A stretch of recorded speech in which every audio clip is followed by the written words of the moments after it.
Hi there! Gappu is ready to go to bed. He is reading the poem Lullaby. But he is confused about the parts of a poem.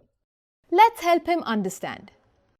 One of the first tools in a poet's toolbox are the lines of a poem.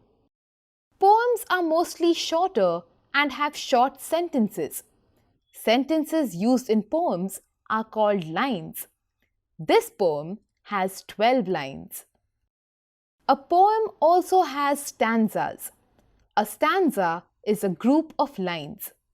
Just like articles and stories have paragraphs, poems have stanzas. This poem has 2 stanzas.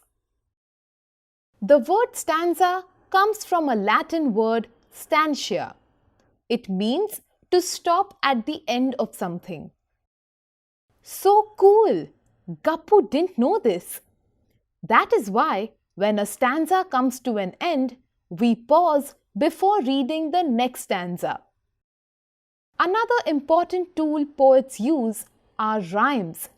Rhymes are words that have the same ending sound. They are used at the end of the line in poems. They give the poem a rhythm and beat. This poem has rhyming words like lullaby and shut-eye, creep and sleep, father and rather, daughter and water. But remember, not all poems have rhymes. Notice that the poet has used some words and lines many times. This is another tool called repetition. A repetition in a poem are the words or lines that are repeated. They are usually repeated to show the importance of those words. Sometimes repeated lines or phrases in a poem show the main idea or the important event of the poem.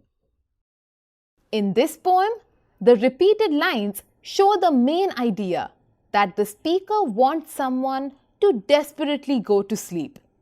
But wait, who is the speaker? Is it the poet? Is it Gappu?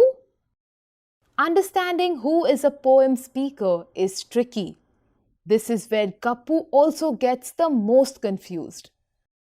The speaker could be who speaks and describes an object or event. Just like there are characters in a story, a poet creates characters in a poem. In this poem, the speaker is highlighted with the use of the pronoun I. The speaker is putting a child to sleep. The speaker can be the mother putting a child to sleep.